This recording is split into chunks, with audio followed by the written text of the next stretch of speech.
कि आप जानते हैं कि सीता रावण की बेटी थी? अगर नहीं जानते तो आज हम आपको रावण और सीता के रिश्ते के बीच की हकीकत बताने वाले हैं। दरअसल राम और सीता के जीवन पर लगभग 125 से ज़्यादा रामायण लिखी जा चुकी हैं। सीता और रावण के संबंध में कई कथाएं भी प्रचलित हैं। कई देशों में रामायण को एक ग्रंथ की तरह माना जाता है।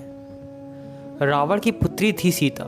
हमारे समाज में सीता और रावण के संबंध में कई कथाएं प्रचलित भी हैं। ऐसे में अब सवाल उठता है कि क्या सीता रावण की पुत्री थी? थाईलैंड रामायण के अनुसार सीता रावण की बेटी थी, जिसे रावण ने एक भविष्यवाणी के बाद ज़मीन में दफना दिया था। थाईलैंड रामायण के अनुसार भविष्यवाणी में कहा गया था कि यह लड़की तेरी मौत का कारण बनेगी। बताया जाता है कि इसी कारण रावण ने कभी सीता के साथ बुरा बर्ताव नहीं किया था। इधर अद्भुत रामायण के अनुसार एक बार दंडकारण्य में ग्रसमद नामक ब्राह्मण माता लक्ष्मी को अपनी पुत्री के रूप में पाने के लिए हर दिन एक कलश में कुश के अग्रभाग से मंत्रोच्चारण के साथ दूध की बूंद डालता था।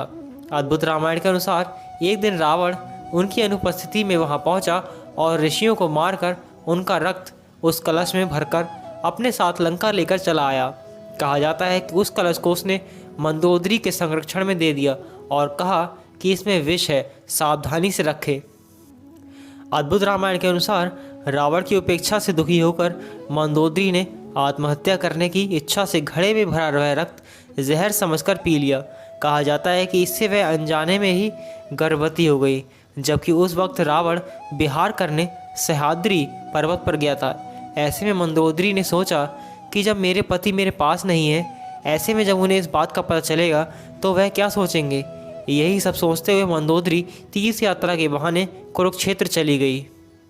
कहा जाता है कि वहीं पर उसने गर्भ को निकालकर एक घड़े में रखकर भूमि में दफन कर दिया और सरस्वती नदी में स्नान कर वापस लंका लौट आई। कहा जाता है कि वही घड़ा हल चलाते वक्त मिथिला के राजा जनक को मिला था, जिससे सीता जी प्रकट हुई थी। सीता जी के जन्म के ऊपर और भी कई कहानियाँ हमें मिलती हैं, जैसे महर्षि वाल्मीकि ने अपनी रामायण में लिखा है कि मिथिला राज्य में अकाल पड़ गया था। ऋषियों ने राजा जनक से यज्ञ का आयोजन करने के लिए कहा ताकि वर्षा हो।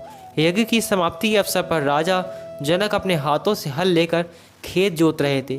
तभी उनके हल का नुकीला भाग, जिसे सीत कहते हैं, किसी कठोर चीज़ से टकराया और हल वहीं अटक गया। जब उस स्थान को खोदा गया तो एक कलश प्राप्त हुआ जिसमें एक सुंदर कन्या खेल रही थी। राजा जनक ने उस कन्या को कलश से बाहर निकाला और उस कन्या को अपनी पुत्री बनाकर अपने साथ ले गए। निसंतान सुनैना और जनक की संतान की इच्छा पूरी हुई। हल के सीत के टकराने से वह कलश मिला था जिससे सीता जी प्रकट हुई थी, इसीलिए कन्या का नाम सीता रखा गया।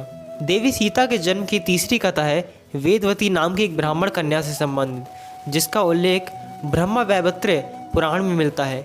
इस कथा में बताया गया है कि एक समय वेदवती भगवान विष्णु को पति रूप में पाने के लिए तपस्या कर रही थी। हिमालय पर भ्रमण करते हुए रावण की नज़र वेदवती पर गई और वह कामांध हो गया। रावण ने वेदवती का हाथ पकड़ लिया और जबरन संबंध बनाना चाहा, लेकिन वेदवती ने रावण से खुद को छुड़ा लिया और पर्वत से खाई में कूद गई। मरते मरते वेदवती ने रावण को श्राप दिया कि वह फिर से जन्म लेकर उसकी मृत्यु का कारण बनेगी। और यही सारी कुछ कहानियाँ हैं जो कि माता सीता के जन्म से जुड़ी हुई हैं, और इन्हीं कहानियों के ज़रिए कहा जाता है कि रावण सीता जी के पिता थे और सीता रावण की पुत्री थी। तो दोस्तों, अगर आपको वीडियो अच्छी लगी हो तो वीडियो को लाइक करें, शेयर करें, कमेंट करें और चैनल को सब्सक्राइब करें। तो चलिए मिलते हैं एक और वीडियो में, तब तक के लिए देखते रहिए माइथोटॉनिक।